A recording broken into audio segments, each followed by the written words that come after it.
माझे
पाहता लोचनी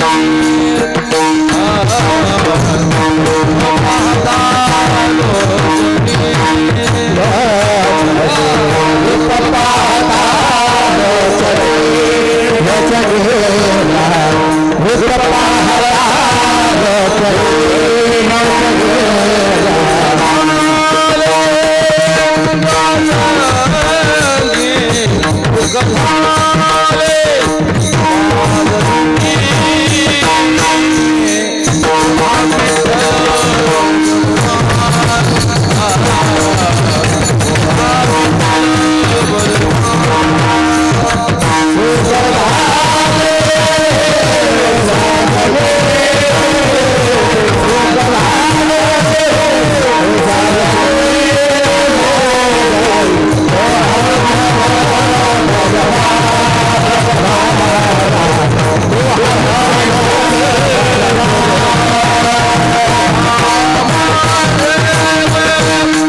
धर्माची तू मूर्ती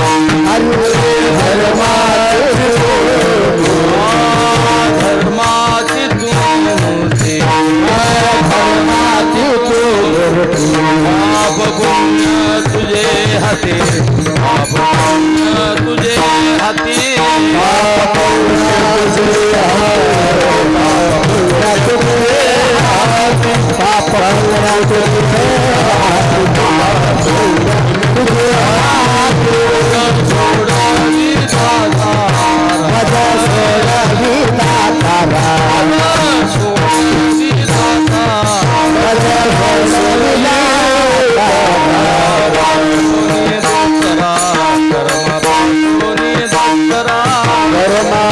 सुनी दुस्तरा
टाळकरी पलीकडे सरका पलीकडे.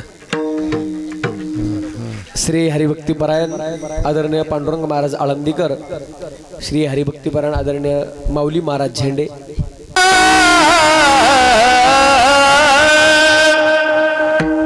धर्माची तू मूर्ती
हाती पाप पुण्य पाप पुण्य तुझे हाती पाप पुण्य तुझे हाती मन सोडविला तारा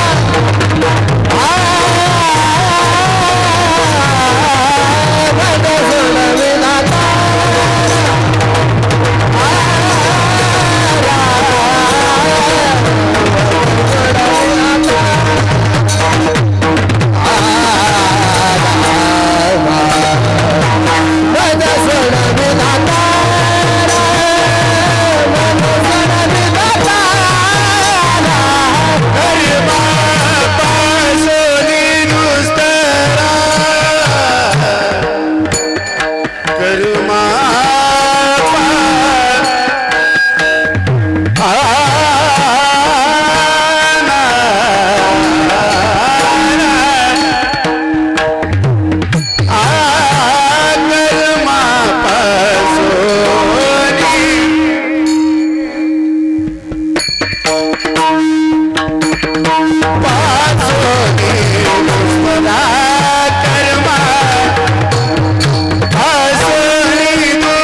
मन सोडविला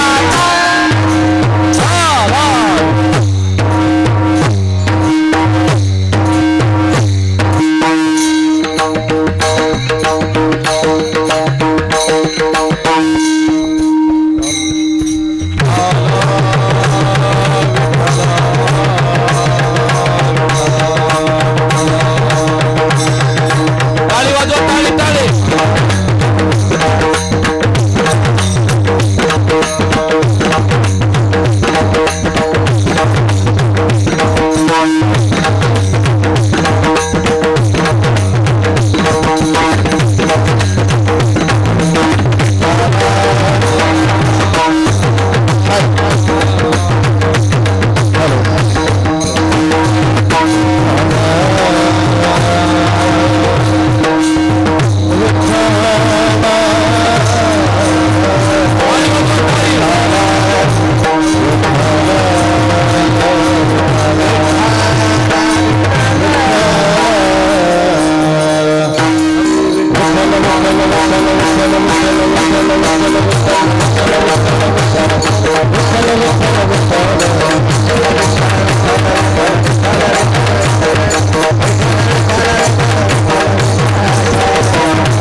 धर्माची तू मूर्ती धर्माची तू मूर्ती पाप पुण्य तुझे हाती मज सोडवी दातारा कर्मापासून दुस्तरा करेसे अंगीकार तरी काय माझा भार मज सोडवी दातारा कर्मापासून दुस्तरा जीवीच्या जीवना तुका म्हणे नारायणा मज सोडवी दातारा कर्मापासून दुस्तरा पांडुरंगा करू प्रथम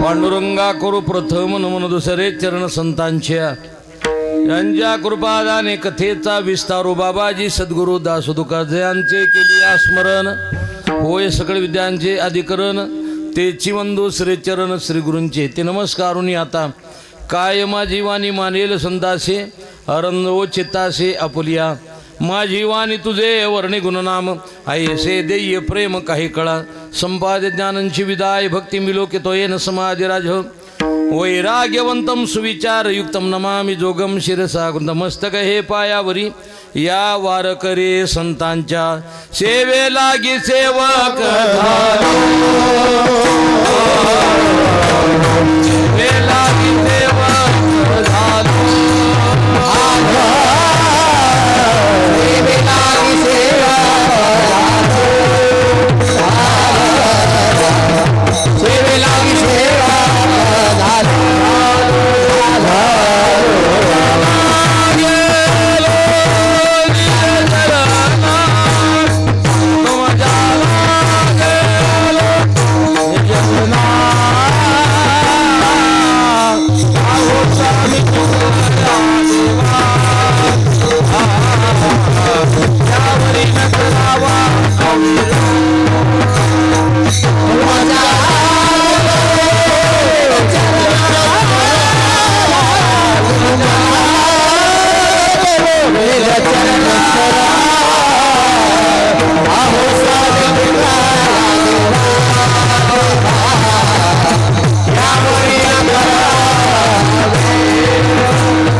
अंतःप्रवेश मम वाचमिमां प्रसुप्तां संजीवयत्यखिलशक्तिधर सुधाम्ना अन्यांशहस्तचरणश्रवणत्वगादीन् प्राणान्मो भगवते पुरुषाय तुभ्यं धर्माची तू मूर्ती पाप पुण्य तुझे हाती मज सोडवी दातारा कर्मापासून दुस्तरा प्रस्तुत कीर्तनरूपी सेवेकरता घेतलेला अभंग संत श्रेष्ठ जगद्गुरु तुकोबारा यांचा 4 चरणाचा मार्मिक असा अभंग आहे. अभंग घेण्याचं कारण मला अभंग घ्यायचं होतं हेची व्हावी माझी आस जन्मोजन्मी तुझा दास आज मागणी प्रकरणात आहे. परंतु हा उत्सव ठेवत असताना ज्यांच्या निमित्तानं ज्या जयंतीच्या निमित्तानं हा उत्सव ठेवलेला आहे आणि त्या दृष्टिकोनातून त्यांच्यावर काही थोडंफार आपल्याला बोलता येईल या दृष्टिकोनातून आणि दुसऱ्या प्रमाणामध्ये मज सोडवी दातारा ही एक मागणी आली हा एक शब्द आला आणि त्या दृष्टिकोनातून हा अभंग या ठिकाणी चिंतन सेवेकरता घेतला.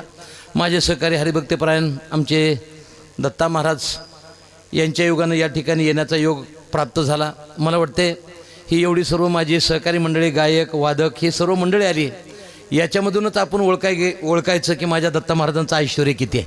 ह्याच्यापेक्षा दुसरं काय व्यवहारातलं बाकीचं ऐश्वर्य आपण कमवू शकतो पण ते ऐश्वर्य मात्र जाणार आहे. पण हे ऐश्वर्य मात्र हा समाज हे असणारं प्रेम हे असणारे ऋणानुबंध वारकरी संप्रदायामध्ये फार मोठे महत्त्वाचे आहेत. आणि या दृष्टिकोनातून आज असणारा हा 7वा दिवस आहे. काय मला माहिती नाही की कशामुळे चिंतन सेवा या ठिकाणी करण्याचा योग येतो आहे. परंतु पत्रिका ज्यावेळेला मी पाहिली समाधान महाराज बरं का प्रमोद महाराज पत्रिका पाहिल्यानंतर जवळजवळ त्याच्यामध्ये 6 ते 7 मतदान हे संन्याशाचं आहे. बरोबर आहे का ना. मग मला वाटलं बहुतेक 6 संन्याशावर 3 संसारिक फ्री म्हणून आम्हाला तिघाला घेत असेल एक वाटते. विठाला विठाला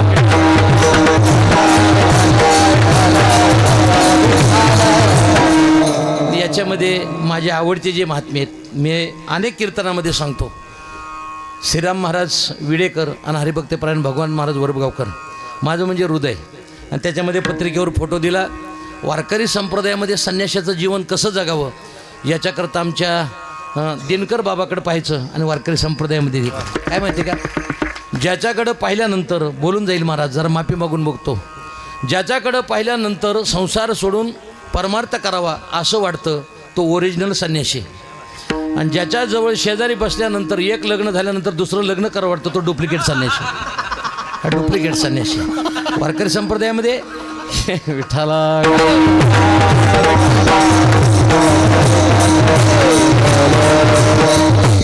मी माझी आईची आठवण विसरले जयाचे अंतकरण पार्था तो संन्याशी जा निरंतर या दृष्टिकोनातून ही चिंतन सेवा घडते. आणि आमच्या आप्पांचं आवडतं व्यक्तिमत्व म्हणजे आमचे अरुण महाराज कदम बरं का. ही परंपरा म्हणजे आमच्या रामकृष्ण महाराजांची साधू शिवरामपुरी महाराजांची परंपरा.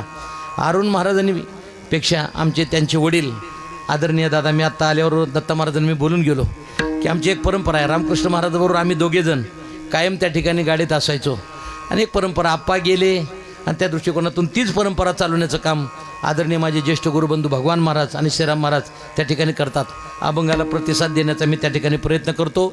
महाराज त्या ठिकाणी म्हणतात वैकुंठवासी गुरुहरी विठ्ठल बाबा घुले आमचे बुवा म्हणायचे आज ही असणारी छत्रपती शिवाजी महाराजांची जयंती आहे. पुण्यतिथी करत असताना कोणाची केली जाते जयंती करत असताना कोणाची केली जाते आणि श्राद्ध करत असताना कोणाचं केलं जातं. याला 3 गोष्टी आहेत. जीवाचं श्राद्ध केलं जातं आपण जर त्या ठिकाणी पाहिलं देवाचीही जयंती केली जाते आणि संत महात्म्याची पुण्यतिथी नाही. संत महात्म्याचा संजीवन समाधी सोहळा आहे. माझ्या जगद्गुरु तुकोबाराचं सदैव वैकुंठ गमन आहे. ज्ञानोबाराचा संजीवन समाधी सोहळा आहे. आणि आज जर पाहिलं तर छत्रपती शिवाजी महाराजांची या ठिकाणी जयंती केली जाते. याचं कारण आहे आज एवढा कालावधी झाला तरीसुद्धा छत्रपती शिवाजी महाराजांची जयंती का केली जाते तर याचा अर्थ असा आहे आपण जगत असताना कुटुंबाकरता जगलो आणि छत्रपती शिवाजी महाराज समाजाकरता जगले म्हणून त्यांची जयंती केली जाते. हे वारकरी संप्रदायामध्ये फार मोठं महत्त्वाचं आहे. येणं जसं हातात आहे ना तसं एक ना एक दिवस या मूर्ती लोकांमध्ये जाणं हे वारकरी संप्रदायामध्ये महत्त्वाचं आहे. आमचे गुरुरे बंडातात्या कराडकर बरं का धनंजय भाऊ बंडातात्या कराडकरांची एक आवडती चाल आहे. मला एवढी स्वरात येणार नाही बरं का पण जोरात म्हणतो कमीत कमी बरं का. येणं जसं हातात आहे ना तसं जाणं सुद्धा हातात असलं पाहिजे. संत महात्मे प्रयत्न करतात ते फक्त एकाच गोष्टी करतात आणि तो जर प्रयत्न कोणता असेल तर तो एकच आहे याजसाठी केला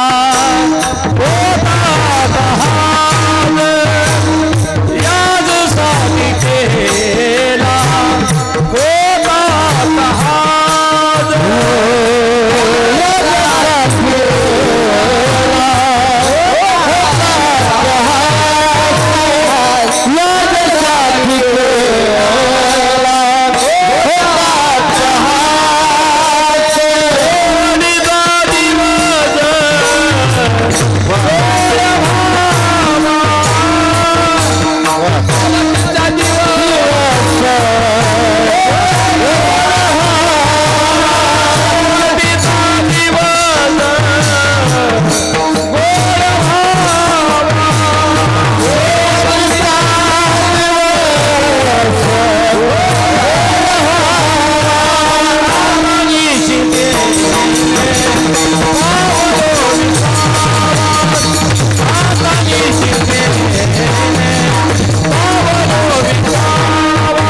केला होता अट्टास, शेवटीचा दिवस गुरुवर्य संदीपान महाराज हासेगावकर दादा एक उदाहरण देत असतात. तुम्ही बसलात ना तर 10 लोक तुमच्या शेजारी येऊन बसावेत. नीट आहे का? तुम्ही बसलात ना तर 10 लोक तुमच्या शेजारी येऊन बसावेत. तुम्ही बोललात ना तर 5-50 लोकांनी मन लावून तुमचं बोलणं ऐकावं. तुम्ही चाललात ना तर 5-50 लोक तुमच्याबरोबर चालावेत. आणि महत्त्वाचा शब्द आहे, ज्या दिवशी तुम्ही गेलात ना, ज्याला कळेल त्याच्या पडदेशी डोळ्यात पाणी यावं. हे वारकरी संप्रदायाचं जीवन जगणं आहे. तुका म्हणे एका मरणेची सरे, उत्तमची उरे कीर्ती मागे. थोडंसं मला सांगायचं आहे, अनेक राजे होऊन गेले पण त्या राजाने मात्र स्त्रियावर बलात्कार करण्याचं काम केलं. पण महाराष्ट्रामध्ये एकच राजा होऊन गेला की स्त्रियांचं रक्षण करणारा, म्हणून छत्रपती शिवाजी महाराजांची जयंती महाराष्ट्रामध्ये त्या ठिकाणी केली जाते. आणि या दृष्टिकोनातून धर्म आणि अधर्म, पाप आणि पुण्य, चांगला आणि वाईट, नीती आणि अनिती, या सगळ्या ज्या गोष्टी आहेत ना ते कोणावर अवलंबून असतात. आपण वारकरी संप्रदायामध्ये ज्या गोष्टी टिकेल करेल ही वारकरी संप्रदायामध्ये महत्त्वाचं आहे. मला महाराज बुवांचे शब्द आठवतात आणि मी जेवढं कीर्तनामध्ये सांगेल ना ते वैकुंठवासी गुरुवर विठ्ठल बाबा घुले, गुरुरे मारुती बाबा कोरेकर यांचं सांगेल. तुम्हाला एक बोलू का? कीर्तनामध्ये आपण ज्यांच्याकडून जे घेतलं ना त्यांचं नाव कीर्तनात सांगत जावं. ज्यांच्याकडून आपण विद्या घेतली ना, मृदंग वाजवत असताना त्यांचं नाव घ्यायचं, मृदंगावर मस्तक टेकवायचं, नाव घेऊन आपण सुरुवात करायची. चाल म्हणत असताना ज्यांच्याकडून आपण चाल शिकलो त्यांच्याकडून त्यांचं नाव घ्यायचं आणि चाल म्हणायला सुरुवात करायची. कीर्तनकारानं ज्यांच्याकडून दृष्टांत ऐकले त्यांचं नाव घ्यायचं आणि नाव घेऊन ते आपण त्या ठिकाणी त्यांना समर्पित करायचं. आता अरुण महाराज, धनंजय भाऊ, एवढं अवघड झाले. काही महाराज पूर्णच्या पूर्ण टिपणं हाणायला लागले पण नाव लवकर घेणं. विठ्ठला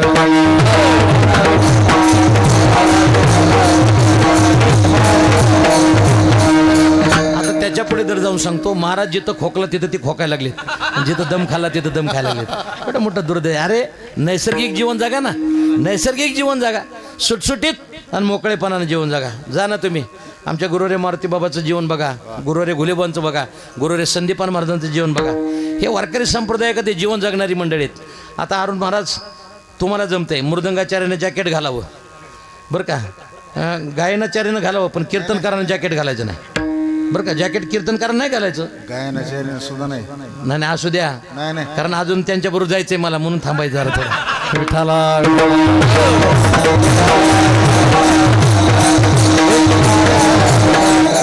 तुम्हाला बोलू का? आता मी नाशिकला माझा एक कीर्तन महोत्सवामध्ये तुमचं नाव घेतलं त्यांनी, आमचे विकास महाराज विळवकर. तुम्ही ज्यावेळेला वाजवायला त्यावेळेला सांगितलं मी की अरुण बुवा म्हणजे आमच्या रामकृष्ण महाराजांच्या तालमीतलं एक व्यक्तिमत्व, म्हणजे हे वारकरी संप्रदायामध्ये महत्त्वाचं आहे. मी तुम्हाला काय सांगतो, इथं धर्म म्हटल्यानंतर त्याच्यामध्ये 4 गोष्टी आल्या पाहिजेत. आता अभंगाला सुरुवात करतो. पहिल्या सदाचार, सत्य, अहिंसा आणि त्या ठिकाणी असणारी दया. वारकरी संप्रदायामध्ये 2-3 गोष्टी फार मोठ्या महत्त्वाच्या आहेत. जरा माफी मागून बोलतो. प्रपंच करत असताना डोकं नीट असावं. ऐका, प्रपंच करत असताना डोकं नीट असावं आणि परमार्थ करत असताना पाय नीट असावेत. म्हणजे ज्या पायावर मस्तक ठेवल्यानंतर आपल्याला पुण्य प्राप्त होईल त्या चरणावर आपण मस्तक ठेवावं. पण ज्या चरणावर मस्तक ठेवल्यानंतर त्यांचंच पाप आपल्याकडे ट्रान्सफर होत असेल तर त्यांचे मात्र पाय धरू नयेत. वारकरी संप्रदायामध्ये असे पाय विरळेत. माझ्या तुकोबराचं गोड प्रमाण आहे, महाराजांनी गोड प्रमाण दिलं. आमच्या दादा महाराज शिरोळकरची आवडती चाल आहे, मला तेवढी येत नाही, पण वजन पाडण्याकरता 5-6 पाठ चाल केलेत मे बी, हे लक्षात घ्या. संत चरणा राजा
हे प्रमाण आहे ना, या प्रमाणावर एक उत्तर आमचे वैकुंठवासी पांडुरंग बाबा वैद्य बाबा एक उदाहरण द्यायचे ते देतो. आज हा मृदंग वाजतोय ना, ती जर कृपा कोणाची असेल तर आमच्या गुरुरे पांडुरंग बाबा वैद्य यांची ही कृपा. आज बघा अनेक असतील, पण काय असतं माहिती आहे का, फांद्या वेगळ्या आहेत, फळे फुलं पानं वेगळी आहेत, पण शेवटी सगळ्याचं बूड मात्र आमचं पांडुरंग बाबा आहे, हे लक्षात घ्या.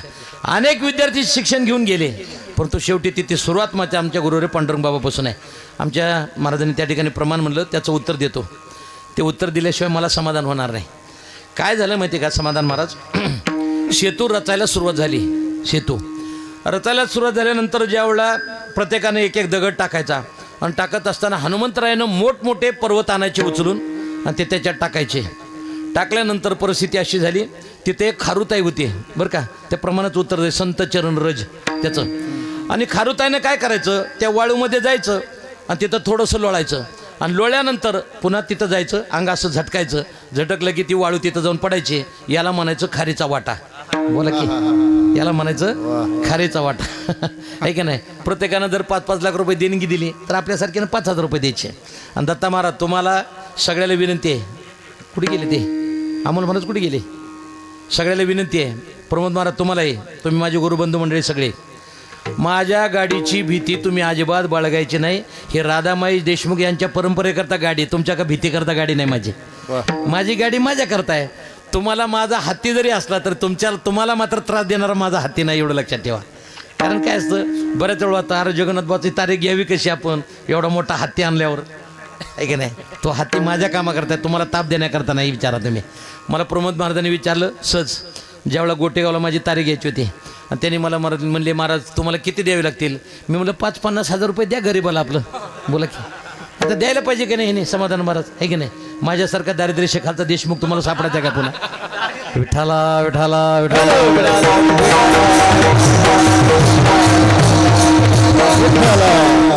परिणाम असा झाला की तिनं त्या ठिकाणी ती वाळू टाकायची आणि टाकल्यानंतर परिणाम असा झाला, घाई गडबडीमध्ये हनुमंतराय पर्वत घेऊन आले, डोंगर घेऊन आले. आल्याबरोबर तिच्या शेपटीवर पडला पाय. कुणाच्या, त्या खारुताईच्या शेपटीवर पाय पडला की ती मोठ्यानं चिरकली. चिरकल्याबरोबर हनुमंतराय ते टाकणं आणि निघून जाणं. प्रभू रामचंद्रांनी गप्प बसव की नाही. ती चिरकल्याबरोबर तिला विचारलं, खारुताई काय झालं ग.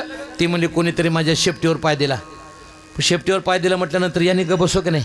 प्रभू रामचंद्र म्हणजे कोणी असू दे त्याला शिक्षा 100% देणार, त्याला समाप्तच करून टाकणार. कोणी असू दे, आपल्या पक्षात असू दे नाहीतर कोणी असू दे, त्याच्यावर कारवाई होणार म्हणजे होणार. बोला की, कारवाई होणार म्हणजे होणार, हे सांगितलं.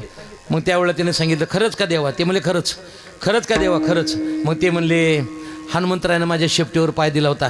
तर ते म्हणले मग त्याच्यावर चौकशी समिती नेमू आपण. बोला की, तुमच्या लक्षात. चौकशी समिती नेमू म्हटलं की ओळखायचं हे बारगळ म्हणून आहे की नाही. विठाला विठाला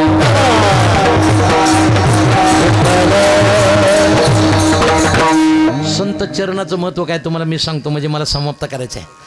त्यावेळेला हनुमंतरायाला त्या प्रभू रामचंद्र म्हणतात कोणी असू दे त्याला समाप्त करतो. असं म्हटल्यानंतर खारुताई म्हणले देवा माझी विनंती आहे, हनुमंतरायाला तुम्ही मारू नका.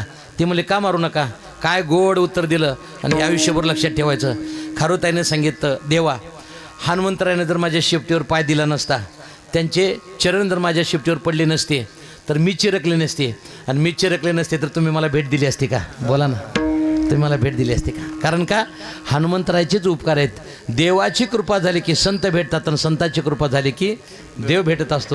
एवढंच एक लक्षात ठेवायचं. काय असू द्या संत महात्म्याचे चरण रज आपल्यावर त्या ठिकाणी यावेत, एवढीच वारकरी संप्रदायामध्ये आपण वासना बाळगायची. त्या प्रमाणाकरता बाजूला गेलो तर सदाचाराकरता जर पाहायचं असेल तर एकच गोष्ट पाहिजे.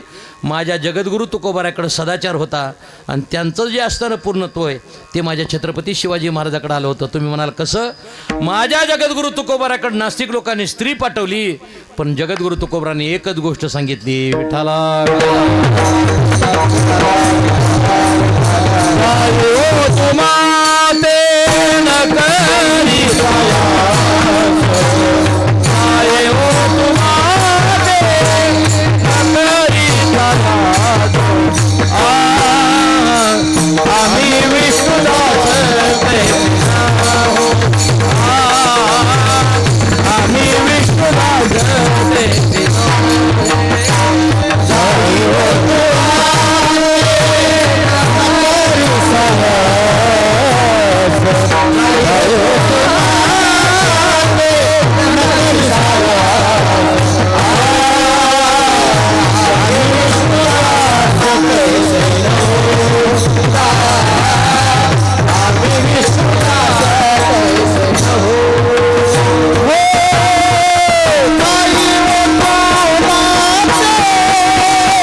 माते न करी सायास आम्ही विष्णुदास तैसे नव.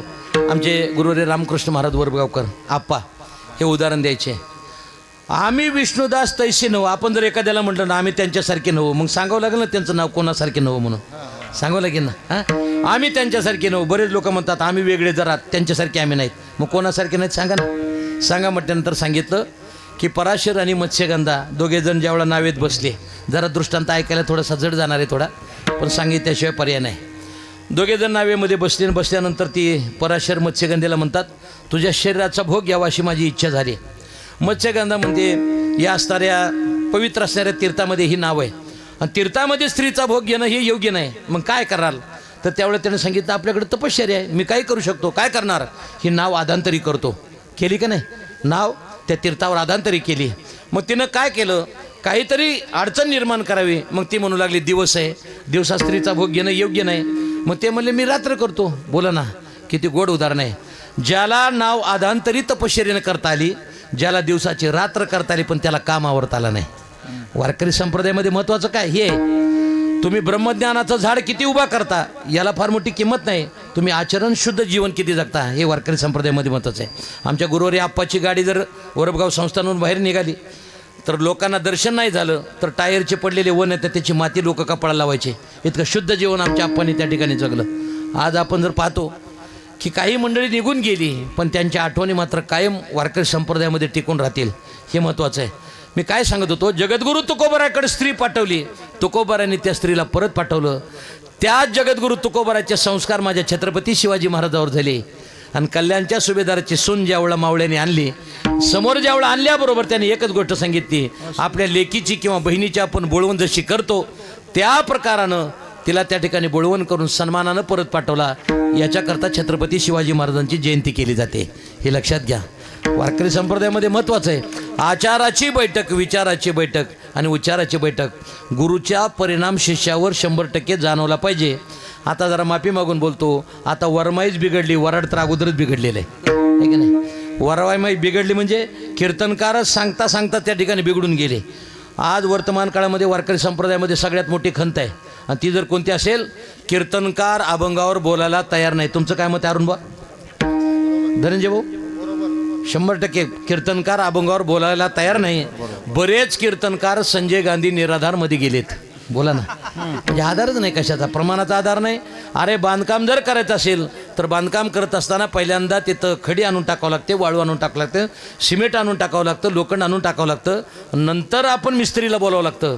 तसं वारकरी संप्रदायातल्या कीर्तनकारांना अगोदर कोणत्या ओव्या म्हणायच्या, कोणते प्रमाण म्हणायचे, कोणते श्लोक म्हणायचे, कोणता दृष्टांत द्यायचा, कोणता सिद्धांत सांगायचा हे लक्षात घ्यायचं. नंतर 2 तास कीर्तनाला उभं राहायचं. आता दुर्दैव झाले, एकच ओवी पाठ असली ना तरी त्याला कीर्तनकार होता येतं, हे प्रवचनकार होता येतं. ज्याला एकच अभंग पाठ आहे ना त्याला कीर्तनकार होता येतं आणि ज्याला काहीच पाठ नाही त्याला दिंडीचा मालक होता येतं. लक्षात आलं बरं? नाही तर उद्या लक्षात घ्या. चला, हे वारकरी संप्रदायामध्ये सगळ्यात मोठं दुर्दैव आहे. आम्ही बघतो ना काही दिंड्या पाठीमागं जर बघितलं तर 2-2:30 वाजता म्हणतात उठा जागे वारे आता. किती वाजता? 2:30 वाजता. म्हणजे काकडा कोणत्या वेळेमध्ये म्हणावा, नाट कोणत्या वेळेमध्ये म्हणावं, तीर्थावळी कोणत्या. तुम्हाला जरा जड जाणार आहे थोडंसं मी बोललेलं. असू द्या. काय असतं माहिती आहे का, प्रत्येक महाराजानंच गोड औषध दिलं तर जंतू मरायचे कधी, कडू औषध देणार पाहिजे. विठाला विठाला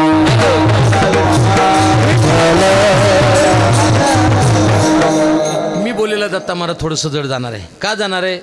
दिंडीचा मालक दिंडीतच चाला पाहिजे. तुमचं काय मत आहे? बोला. दिंडीचा मालक दिंडीतच चाला पाहिजे, अजिबात नाही पुढे नाही. मग पोराला तर सांगून ठेवायचं, मी मुलाला सांगून ठेवलंय 12 वाजेपर्यंत मी चालेल आणि 12 पासून 6 पर्यंत दूध दिंडी सांभाळायचे. दिंडीत मालक दिंडीचा थांबला पाहिजे. नाहीतर बऱ्याच वेळा काय होतं, दिंडीचा मालक पुढे, परिस्थिती अशी होते. आपण नाही, तसं नाही, दिंडीत चालला पाहिजे.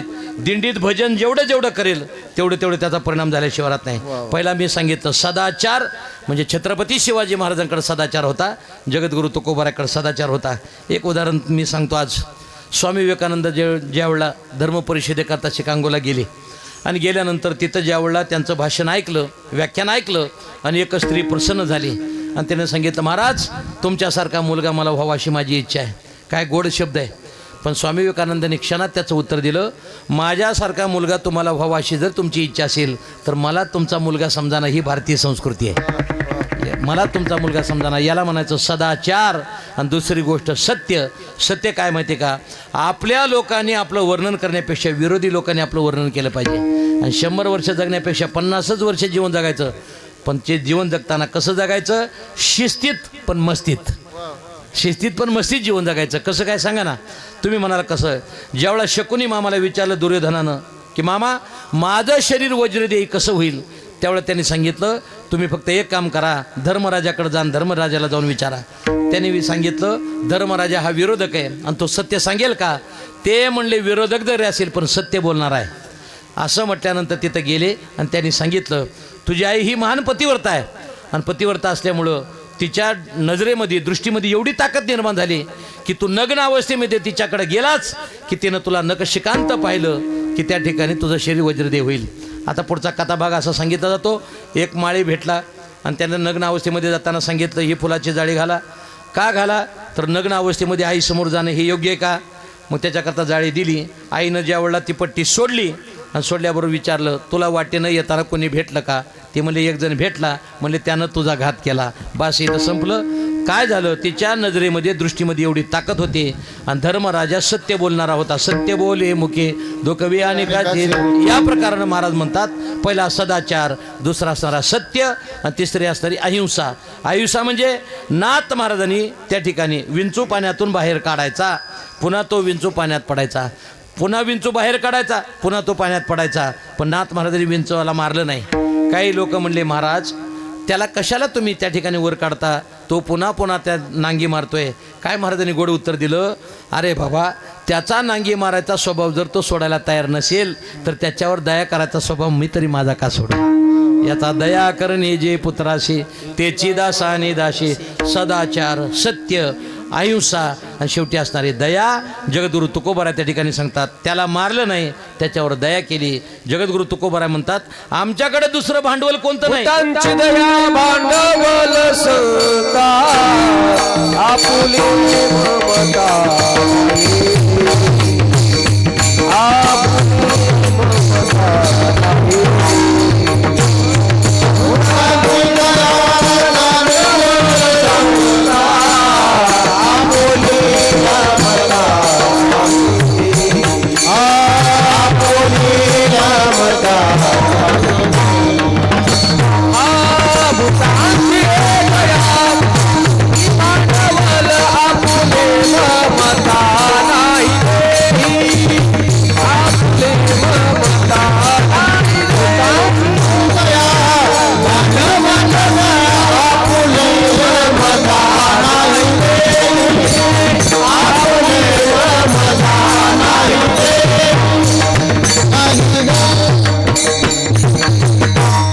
दया हे भांडवल संता आपुली ममता नाही देई. या प्रकारानं भगवंतानं आपल्याला सगळ्यात मोठं त्या ठिकाणी काही जणाला भांडवल दिलं. कोणतं भांडवल दिलं, देवे दिला देह भजना हे मनापेक्षा जेने हा जीव दिला हा दान तयाचे करण चिंतन जगत जीवन नारायण गायन गुण तयाचे. आता इथं शब्द आला सदाचार, सत्य, अहिंसा आणि दया. याच्यामध्ये धर्मामध्ये 4 प्रकार पडतात. मग भगवंताला मूर्ती म्हणत असताना धर्माची मूर्ती का म्हटलं तर याचा अर्थ असा आहे की जगामध्ये कोणाला पापी ठरवायचं आणि पुण्यवान ठरवायचं हे जर कोण ठरवत असेल तर एक भगवान परमात्मा त्या ठिकाणी ठरतो. आपण नाटामध्ये जर गेला तर काही असणाऱ्या पापाच्या मूर्ती आहेत, काही असणाऱ्या पुण्याच्या मूर्ती आहेत, काही असणाऱ्या दगडाच्या मूर्ती आहेत, काही असणाऱ्या लाकडाच्या मूर्ती आहेत. पण इथं मात्र भगवंताला सांगत असताना संज्ञा देत असताना कोणती दिली याचं एक उत्तर देतो आणि त्या ठिकाणी पुढे पहिल्या प्रमाणाची सांगत आम्ही करतो. एक व्यक्ती ज्यावेळेला राजाच्या जवळ बसला आणि बसल्यानंतर परिणाम असा झाला की त्यानं सांगितलं बिरबल हा आपल्या राज्यामध्ये हुशार ठरला आहे, शहाणा ठरला आहे. शहाणा ठरला आहे म्हटल्यानंतर त्यानं सांगितलं राजेसाहेब याचं उत्तर मी उद्या देईल, आज देणार नाही. दुसऱ्या दिवशी बिरबलानं त्या ठिकाणी त्याला बोलावून घेतलं, राजाच्या समोर बसला आणि बसल्याबरोबर त्यानं विचारलं का हो राजेसाहेब माझ्या प्रश्नाचं उत्तर जर यानं दिलं तर याला शहाणा मी ठरवणार नाही तर नाही. मग काय केलं बिरबलानं, हातात अशा माशी धरली एक, बरं का, हातात अशी मुठीत माशी धरली आणि माशी धरल्यानंतर त्या शहाण्या माणसाला विचारलं सांग बाबा की माझ्या मुठीत ती धरलेली माशी जिवंत आहे का मेलेली आहे. बिरबलानं ठरवलं यानं जर म्हणला जिवंत आहे हळूच मूठ दाबायचे, बोला की हळूच मूठ दाबायचे आणि माशी मारून टाकायचे. आणि त्यानं जर सांगितलं मेलेली आहे तर मोकळी मूठ धरायची आणि पडदिशी माशी सोडून द्यायची. आता पहिल्या प्रमाणावर येते तुम्हाला. मग महाराजांना त्या ठिकाणी विचारलं, सांगा माशी जिवंत आहे का मेलेली आहे? तर त्या उत्तर देणाऱ्यानं सांगितलं, बिरबल माशी जिवंत ठेवायची का मारून टाकायची ही तुझ्या हातात आहे. तसं भगवंतानं कोणाला पुण्यवान ठरवायचं आणि पापी ठरवायचं हे तुझ्या हातात आहे. विठाला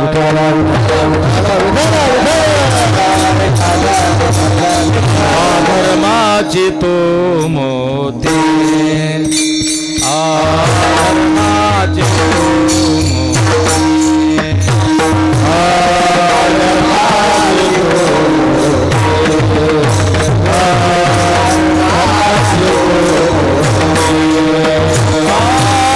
पाप पुण्य तुझे हाती, पाप पुण्य तुझे हाती,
श्रुती त्यांची आवडती चाल आहे बरं का.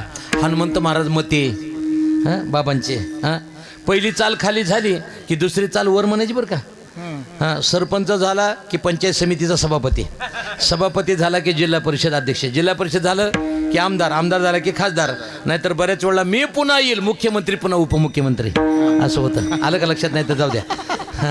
काय होतं माहिती का, देशमुख असल्यामुळे अधूनमधून झटका येतो मला असा. विठाला विठाला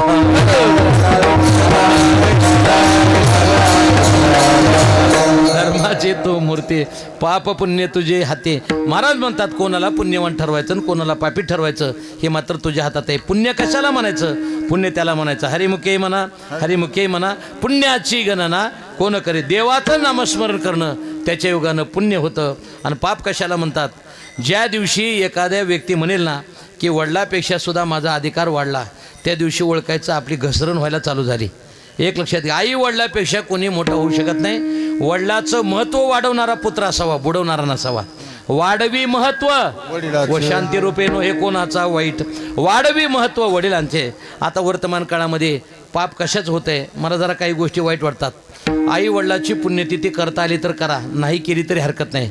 पण जोपर्यंत आई वडील जिवंत आहेत ना तोपर्यंत त्या आई वडिलाला चांगलं सांभाळणं हे सगळ्यात मोठं पुण्यस्मरण आहे. नाहीतर जोपर्यंत आई वडील जिवंत आहेत त्यांना वृद्धाश्रमामध्ये ठेवलं आणि नंतर पुन्हा पुण्यतिथी करता इंदुरीकर महाराज आणले काय, ढोक महाराज पूर्ण उघडून पाजले काय, काय परिणाम होणार आहे त्याचा मला सांगा ना. लोकांना दाखवण्याकरता हे फक्त आहे, बाकीच्या गोष्टी मात्र काही नाहीत.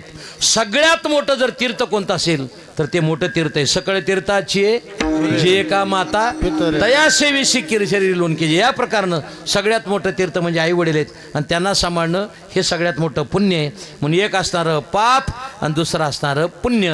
मग महाराज आम्ही तुम्हाला विचारतो, सांगा ना की एखादं जर कर्म आमच्याकडून जर घडलं गेलं तर त्या कर्मामधून तुम्ही सोडवणार का? तर याच्याकरता गुरुदेव संदीपान महाराज एक उदाहरण देतात, ते देतो म्हणजे दुसरं प्रमाण तुम्हाला म्हणता येईल. काही वेळेला देवाची कृपा झाली की कर्मापासून सुटता येतं, आणि काही वेळेला देवाची जर कृपा नाही झाली तर त्या कर्मामधून बाजूला येता येत नाही. बघा ना, एक उदाहरण देतो. ज्यावेळेला सुदामा ब्राह्मण भगवंताला भेटण्याकरता जायची इच्छा नव्हती, पण पत्नीनं सांगितलं काही करा, तुमचा मित्र मुख्यमंत्री झाला आहे, त्याच्याकडे काहीतरी मागण्याकरता जा. ते म्हणले आता जातो, पण जात असताना मात्र मी त्यांना काही मागणार नाही. दत्ता महाराज, एक गोष्ट जरा अवघड आहे. कोणती? देवाकडं जाताना, संताकडं जाताना, गुरुकडं जाताना मोकळ्या हातानं कधी जाऊ? बोला की जरा मोठ्यानं बोला. मोकळ्या हातानं जाऊ नाही. पण आता मात्र गोष्ट अवघड झाली. गुरुला काय देता येईल का याच्यापेक्षा गुरुच्याच मठातलं काय हाणता येईल का याचे प्रयत्न लोकांचे जास्त चालू झाले. तुमचं काय मत आहे? बोला ना. आज कितीतरी गुरु शिष्याचेच भांडणं चालू आहेत मठात, आहेत की नाही? गुरुदेव आहे ही गोष्ट घेण्यासारखी आहे. मग काय करावं? देवाकडं जाताना, संताकडं जाताना आणि श्रीगुरूकडं जाताना मोकळ्या हाताने जाऊ नये. मग काय केलं? ज्यावेळा सुदामा ब्राह्मण निघाले आणि जात असताना तिथं ज्यावेळा गेले, कुठे? भगवंताजवळ गेले, पण भगवंताकडं जाता आलं नाही का? पाठीमागे जे असणारे तिथे द्वारपाळ होते, त्याने तिथं अडवलं आणि सांगितलं कोणाकडे जायचं आहे? ते म्हणले तुमचा जो असणारा राजा आहे ना त्यांच्याकडे जायचे. तुम्ही कोण? मी म्हणले त्यांचा लहानपणीचा मित्र सुदामा. ते म्हणले तुमच्यामध्ये आणि त्यांच्यामध्ये किती फरक आहे? तुम्हाला एक बोलू का? आमचा वारकरी कपड्यानं गदळ असेल पण अंतकरणानं शुद्ध आहे, परंतु बाकीचे लोक कपड्यानं शुद्ध असतील पण अंतकरणाने गदळ आहेत. तुम्ही पंढरपूरमध्ये या, आमच्या फडावर जर एक 5-6 वारकरी असेल, नाटपाठ, तीर्थावळी पाठ, पत्रिका पाठ, काकडा पाठ, सगळे पाठांतरवाले. कपडे जर पाहिले तर मळकट आहेत. चाल जर म्हणायला सुरुवात केली तर अशी पांढरी 4मध्ये असे चाल त्या ठिकाणी चाली म्हणणार. हे वारकरी संप्रदायामध्ये घेणं आहेत. मी तर कीर्तनामध्ये बऱ्याच वेळा सांगतो, वारकरी संप्रदायातला श्रीमंत कोण? वारकरी संप्रदायातला श्रीमंत ज्याची 50 लाखाची गाडी तो श्रीमंत नाही, ज्याचा 4 मजली मठ बांधलाय तो श्रीमंत नाही, बरोबर आहे ना? ज्याची 5-50 एकर जमीन आहे तो श्रीमंत नाही. वारकरी संप्रदायातला श्रीमंत तो कोण? ज्याचे 1-1.5 हजार अभंग पाठ आहेत आणि 500 चाली पाठ आहेत, तो वारकरी संप्रदायातला सगळ्यात मोठा श्रीमंत. काय कमी सांगा ना? आपल्याकडे धन आहे ना, जे धन कधीच चोरी जाणार नाही, हे वारकरी संप्रदायाचं सगळ्यात मोठं धन आहे. बघा, मग या प्रकारानं महाराज त्या ठिकाणी सांगतात सुदामा ब्राह्मण तिथं गेले, पण हे मात्र आत येऊ द्यायला तयार नाहीत. का? आता महाराज जर ओळखायचं असेल तर त्याच्या गाडीहून ओळखतात. म्हणतात भाऊ आपल्याला काय माहिती नाही, त्याची गाडी भारी असावी लागते, आहे की नाही? मग तो 40 मिनिटामध्ये अभंगावर नाही बोला तरी हरकत नाही, पण गाडी भारी असावी, आहे की नाही? हां, बघा ना तुम्ही. आता मला सांगा, माझं एक मत आहे आणि ते मी काही जणाला कुठं वाटेल. महाराज किती लाखाच्या गाडीत आला हे बघत जाऊ नका, महाराज अभंगावर किती बोला 2 तासात हे बघत जा. हे वारकरी संप्रदायामध्ये घेण्यासारखं आहे. आणि हे परिणाम काय झाला माहिती आहे का? आता तुम्हालाही रोग मोठा झाला आहे. कोणता? बघा ना तुम्ही, वारकरी संप्रदायामध्ये एक वसंत गडकर म्हणून कीर्तन करा. आता तुम्ही शूटिंग करताय माझ्या लक्षात आहे पक्क. वसंत गडकर भर कीर्तनामध्ये म्हणतो की तुकाराम महाराज वैकुंठाला गेले नाहीत, कारण खाली बसली लोक टाळ्या वाजवतात. किती महामूर्खपण आहे. होते तुम्ही झाले का भांडणं? आहे ना. आता यशवंत कातळे म्हणून आहे ना आपला एक कीर्तनकार आहे, बालकीर्तनकार, रेणापूरच्या जवळ गरसोळी म्हणून गाव आहे. आणि त्याने कीर्तन ठेवलं 1-2-3 दिवस झालं. मग त्याला सांगितलं, यशवंत तुला बाकीचे कीर्तनकार मिळाले नाहीत का? तुकाराम महाराज वैकुंठाला गेला असा जो कीर्तनकार म्हणतो त्याचे कीर्तन तू घेतो. त्याने परदेशी फोन केला आणि सांगितलं आमची चुलत आजी वारली, रात्री कीर्तन रद्द झाले. तू जिथं जातील तुला सुतकच पाडतो का नाही बघ. तू महाराष्ट्रात तुझे कीर्तनच होऊ देत नाही कुठं. नाही कीर्तन होऊ देणार. तू कुठंही जा, तुझ्या पाठीमागं भूत म्हणून लागणार. मी तुला सांगतो, हे आपण ऐकून घेतलं नाही पाहिजे. कारण का? कीर्तनामध्ये जर एखाद्या कीर्तनकारानं आप सिद्धांत मांडला तर गाडीजवळ जायचं आणि त्याला लगेच सांगायचं, महाराज हे असतं तुम्ही मांडायचं नाही, हे लक्षात ठेवायचं. तुम्हाला सवय काय लागली, काही झालं लगेच टाळ्या. आता तिथं ती टाळी कधी वाजवली माहिती का? त्यांनी सांगितलं तुकाराम महाराजांचा गाथा तरला नाही आणि तुकाराम महाराज वैकुंठाला गेले नाहीत, तरी लोकांनी खाली टाळ्या वाजवल्या. किती आता बघा ना दुर्दैव मोठं. आपण त्यांना बोललं पाहिजे. आणि माझी विनंती आहे, माझी बरं का दत्ता महाराज, हे आता हे सगळे महात्मे मंडळी तिथे येणार आहे, पण गावाने असं ठरवा तुम्ही बरं का. काय ठरवा? की गावात तुमच्या कीर्तनकार आला की आल्यानंतर त्याला भरपूर जेवण घाला. आणि ते काय करायचं, मंदिराकडे जाताना फक्त त्याला सांगायचं, महाराज या वर्षीपासून आमच्या गावातला थोडासा नियम बदलला आहे. ते म्हणतील काय बदलला? तर ते मंदिरात गेल्यानंतर तिथं 6 अभंगाच्या चिठ्ठ्या टाकल्या जातात. जागेत ना तुम्ही? 6 अभंगाच्या चिठ्ठ्या टाकल्या जातात आणि त्याच्यात ती चिठ्ठी जी हातात येईल ती अभंग तुम्ही कीर्तनाला घ्यायचा नाही. वड्या वड्यानं जर आऊसगावला पळून गेला तर बोलून टाक. अरे काय तुम्हाला सांगू का, अरे दुर्दैव आहे. तुम्हाला सांगू का, कोपऱ्याचे लोक अंजनपूरला नाहीत, अंजनपूरचे तटबोरगावला नाहीत, तटबोरगावचे सौंदर्याला नाहीत, सौंदर्याचे वाकडीला नाहीत, म्हणून आपला व्यवस्थित धंदा चाललाय का नाही मला सांगा. शर्ट फाटला की टेलरचा धंदा चालतोय, दाढी वाढली की नाव्याचा धंदा चालतोय, गाडगं फुटलं की कुंभाराचा धंदा चालतोय. आणि आम्ही सांगितलेलं तुम्ही विसरलात की आमचा धंदा व्यवस्थित चालू आहे. लक्षात घ्या ना, हे दुर्दैव आहे. आपण मी सांगत असतो आणि सांगत राहील, कीर्तनकारानं दररोज नाविन्यपूर्ण एक तरी कोणाचं तरी महात्म्याचं कीर्तन ऐकायचं. कमीपणा नाही त्याच्यामध्ये. मोठमोठे चैतन्य महाराज देगलूरकर, चंद्रशेखर बाबा, संदीपान महाराज हसेगावकर, उल्हास बाबा सूर्यवंशी, मोठे कदम माऊली यांचे कीर्तन ऐका. आहे की नाही. आता बरेच माऊली निर्माण झालेत. मोठे कदम माऊली, लटपटे माऊली, आहे का नाही, खोटे बोले माऊली, बरेच वेळा अशी वेगवेगळे प्रकारचे आहेत. जे वारकरी संप्रदायातल्या आमच्या संस्थेच्या अध्यापकाचा द्वेष करत असतील ते खोटे बोलेच माऊली आहेत. विठाला विठाला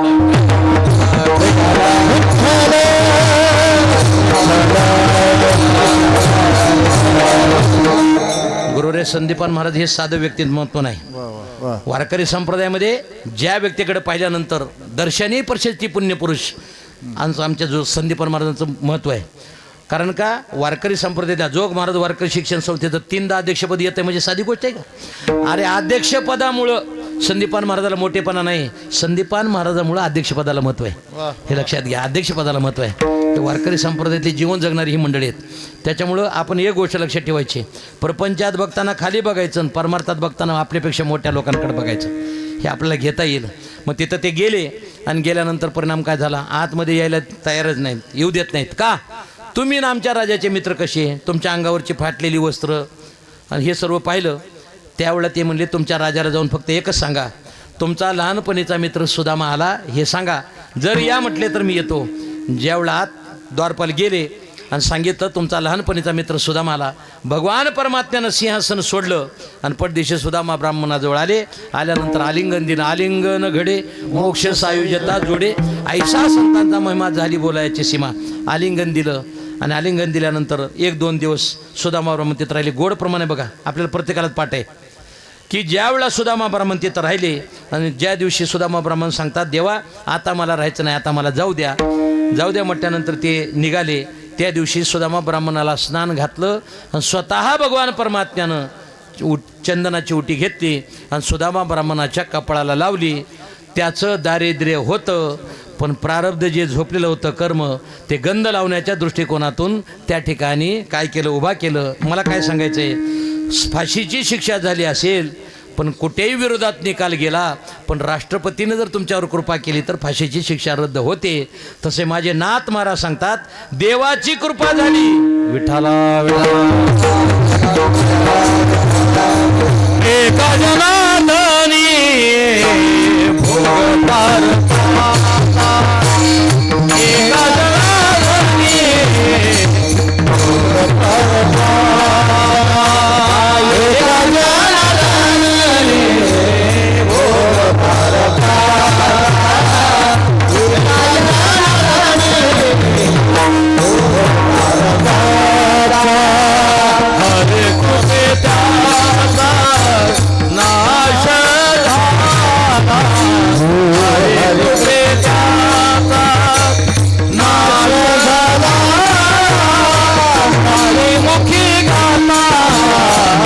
Hare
वारकऱ्याच्या चाली आहेत. आमचं गाता भजन कमीत कमी 3 ते 4 तास असतं. किती?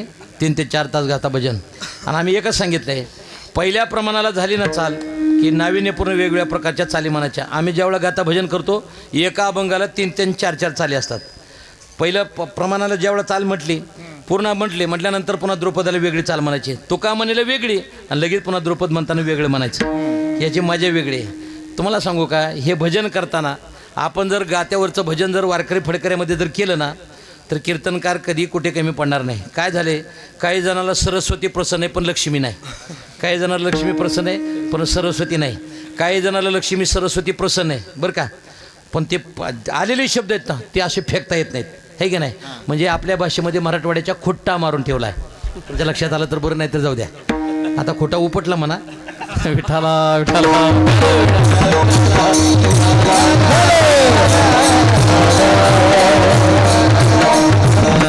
घाबरत जाऊ नका, तुमच्याकडे काही गुन्हा दाखल होणार नाही तुम्ही.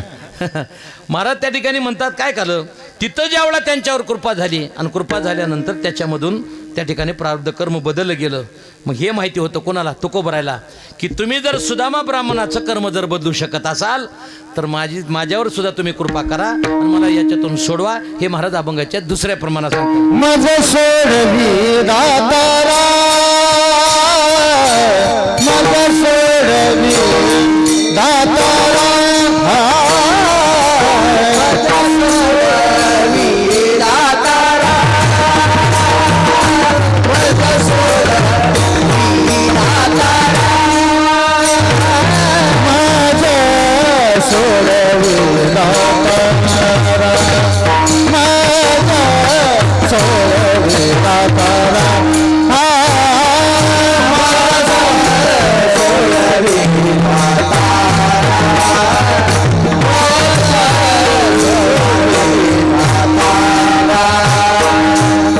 सोडवी दातारा, कर्मापासून दुष्टारा, माझं सोडवी दातारा, कर्मापासून दुष्टारा, कर्मापासून दुष्टारा, माझं सोडवी दातारा,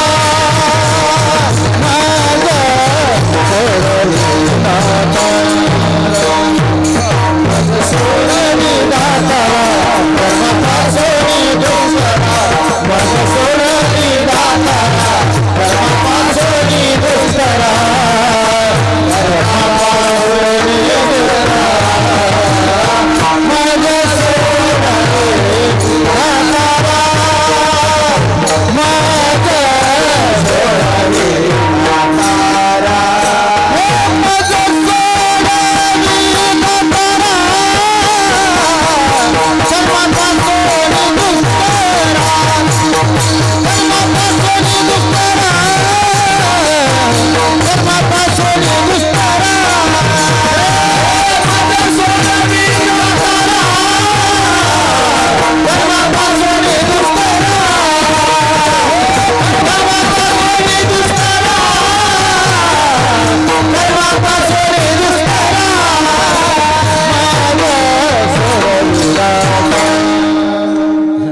एखादी चाल जर डबल आली की नाही, फक्त काय करायचं, पुढचा अंतरा बदलायचा. सख्खी बहीण आहे का मावस बहीण आहे का चुलत बहीण ओळखत नाही, अंतरा फक्त बदलायचा. अंतरा बदलला की चाल बदलली हे लक्षात घ्यायचं.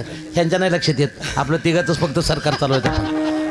मग सोडवी दातारा. पुढे महाराज म्हणतात कर्मापासून दुस्तरा, कर्म अकर्म आणि विकर्म.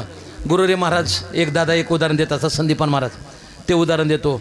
एकीकडं पाहिलं तर तुकोबराय म्हणतात की मज सोडवी दातारा, कर्मापासून दुस्तरा. दुस्तर असणाऱ्या कर्मामधून सोडण्याचं काम तुम्ही करा. कोणाला सोडवलं? तुम्ही त्या ठिकाणी असणाऱ्या सुदामा ब्राह्मणाला सोडवलं म्हणून मला तुम्ही सोडवा. आपण काय म्हणतो, त्यांचं तुम्ही काम केलं मग माझं तुम्हाला करावं लागेल. हे जसं तसं महाराज कोणाला तो उदाहरण देतात, सुदामा ब्राह्मणाला जर सोडवलं असेल, त्याचं कर्म बदल असेल तर मला तुम्हाला सोडावं लागेल. मग त्यांनी दुसरं उदाहरण दिलं. गौरांग महाप्रभू म्हणून एक फार भगवत भक्त होऊन गेले आणि त्यांना ज्या वेळेला ते जुलाबाचा त्रास होऊ लागला, अंगावरचे जे वस्त्र आहेत ते अंगावरचे वस्त्र त्या ठिकाणी घाण व्हायचे. मध्यरात्रीला भगवान परमात्म्यानं काय करायचं, जायचं आणि त्यांचे वस्त्र स्वच्छ करायचे आणि स्वच्छ केलेले वस्त्र वाळत घालायचे. म्हणजे असं करत असताना घाण झालेली वस्त्र धुवायचे आणि ते वाळत घालायचे. आईसाहेबांनी विचारलं, देवा तुम्ही कुठे निघालात दररोज? सप्ताह वगैरे चालू आहे का कुठे? ते म्हणले तू मला विचारायचं नाही, मी तुला सांगायचं नाही. ते म्हणले आज मी तुमच्याबरोबर येणार. ज्यावेळा त्या गौरांग महाप्रभूच्या अंगावरची जे वस्त्र होती ना घाण झालेली, ती घाण झालेली वस्त्र भगवंतानं काढायचे, ते स्वच्छ करायचे, वाळत घालायचे. आणि हे करत असताना पुन्हा चांगले वस्त्र घालायचे, जी घाण झालेली वस्त्र ते काढायचे, ते स्वच्छ करायचे.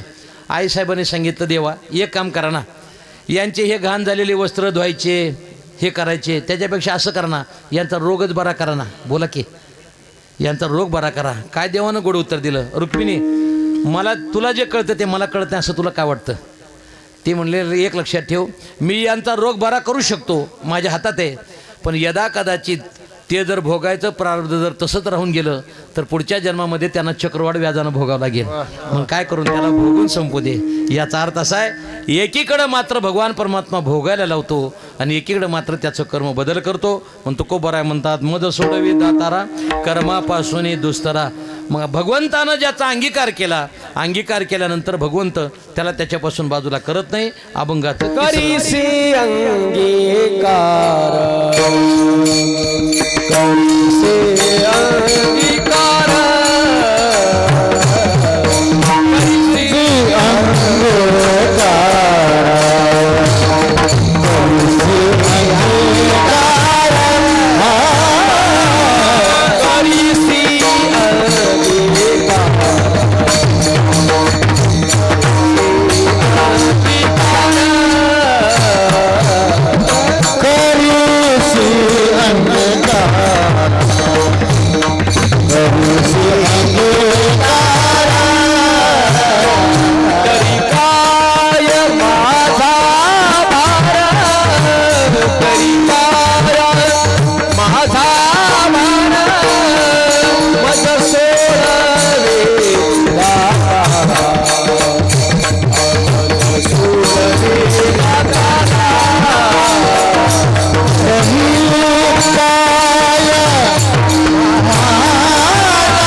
करीसी अंगीकार तरी काय माझा भार, मज सोडवी दातारा कर्मापासून दुस्तरा. वेळेमध्ये आपल्याला पुढे भोजन वगैरे आहे.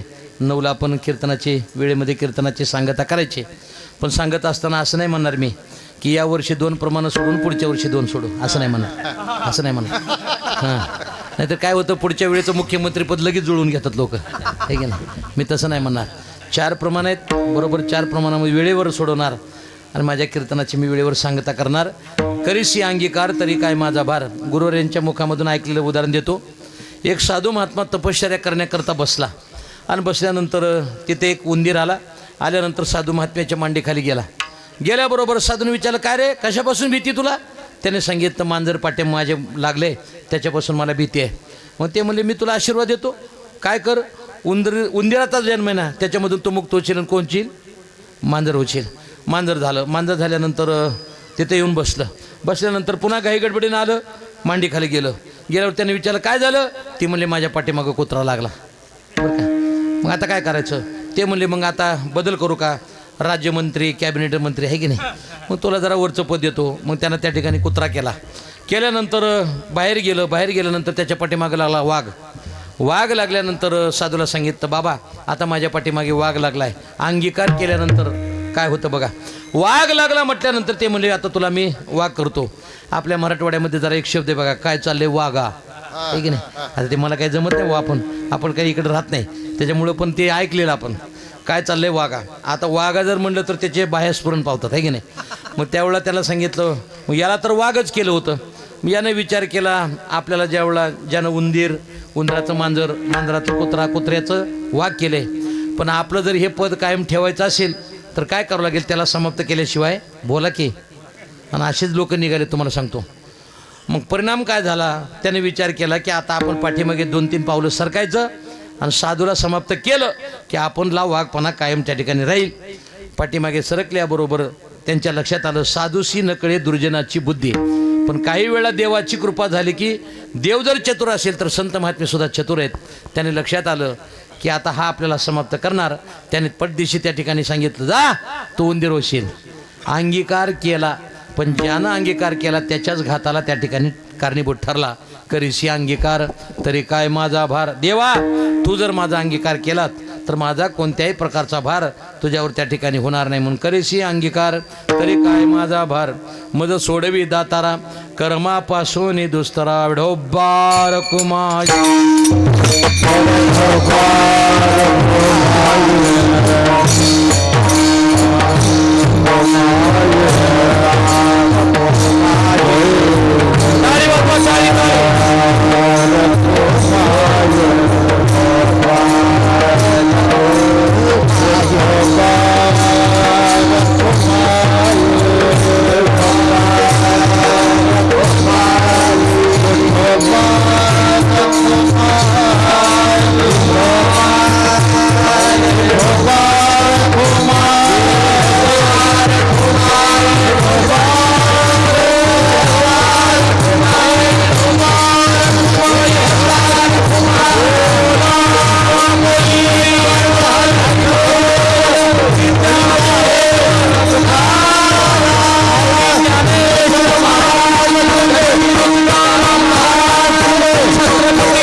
नंतर ना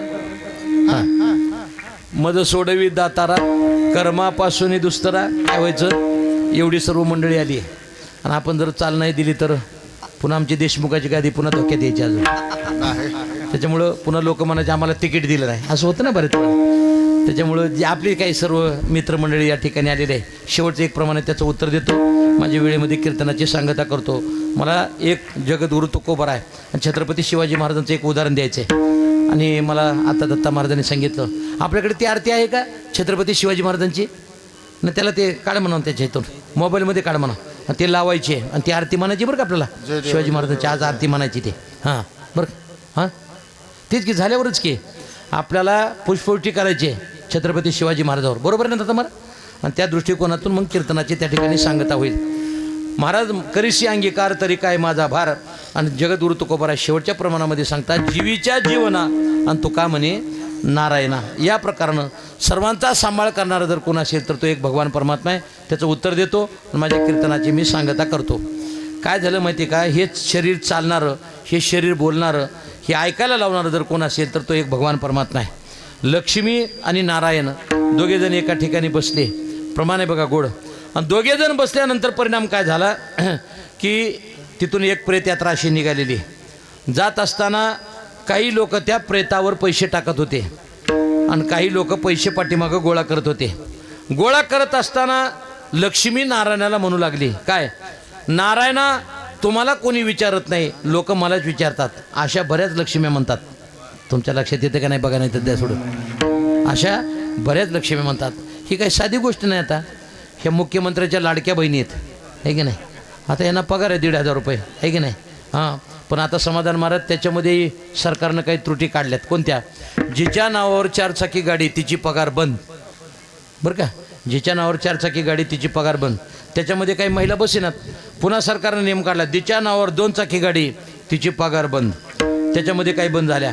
आता पुढे काय काढतील माहिती का, पतीच्या नावावर गाडी आहे पण पुढच्या चाकात 35 हवा आणि पाठीमागं 40 आहे, तिची पगार बंद.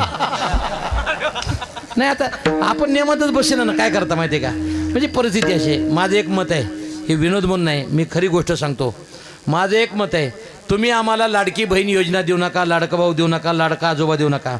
फक्त आमच्या उसाला आणि सोयाबीनला व्यवस्थित भाव द्या. आमच्यात का श्रीमंत जगात दुसरा कोणी नाही. काय तुम्ही अरे विचार करा ना, कुठे 4,000 4,500 5,000 रुपये आमच्या सोयाबीनला भाव आहे आणि कुठं 2700 आणि 2800 रुपये उसाला भाव आहे. मला सांगा ना, याचा भाव जर आम्हाला जास्त दिला ना तर आम्ही सुखी लोक आहेत. आम्ही कोणाकडे भीक मागणारी जात नाही आमची, हे लक्षात घ्या. आम्ही जगाला देत असताना 2 हातानं त्या ठिकाणी देणारी माणसं आहेत, हे लक्षात घ्या. तसं जीवीच्या जीवनात तुका म्हणे नारायणा, तर त्याच्याकरता उदाहरण दिलं जातं की लक्ष्मी म्हणू लागली, नारायणा तुम्हाला कोणी विचारत नाही, मला विचारतं. आता बघा, असं सांगितल्याबरोबर परिणाम काय झाला. पुढे ज्या वेळेला भगवंताने लक्ष्मीला सांगितलं, काय अगं लक्ष्मी एक विचार कर, पाठीमागं लोक प्रेतावर पैसे टाकतात, पाठीमागं लोक पैसे गोळा करतात, ही गोष्ट खरी आहे. पण मला तुला विचारायचं आहे, पाठीमागे लोक पैसे गोळा करणारे आहेत, पण ज्याच्या अंगावर पैसे टाकले नाही का, ज्याच्या अंगावर पैसे टाकले ज्या प्रेताच्या, ते येत आहे. बस बस बस तू शब्दार असू द्या, बस हे बसा बसा. विठाला विठाला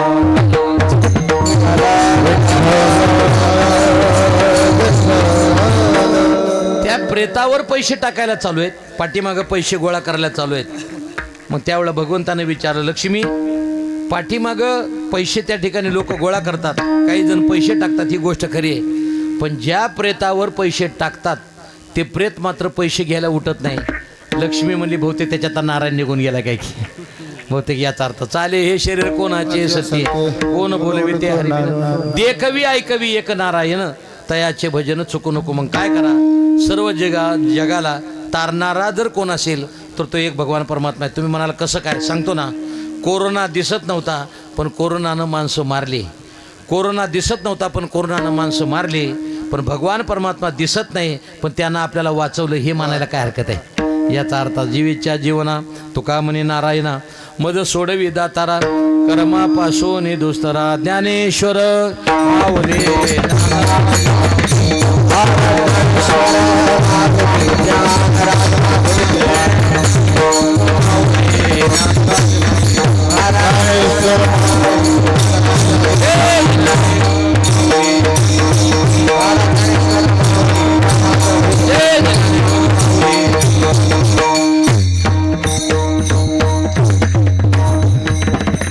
पाठीमागे शांत रीतीनं थोडा ऐका.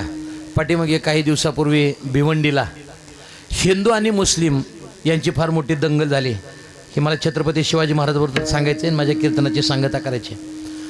आणि हिंदू मुस्लिमाची ज्यावेळेला फार मोठी दंगल झाली आणि दंगल झाल्यानंतर काय झालं, 2-2:30 वाजले होते आणि 2-2:30 वाजल्यानंतर तिथं काय झालं, 21 ते 22 वर्षाची एक मुस्लिमाची तरुण मुलगी इकडून तिकडून इकडं पळत होती, का आपला जीव वाचवा याच्याकरता.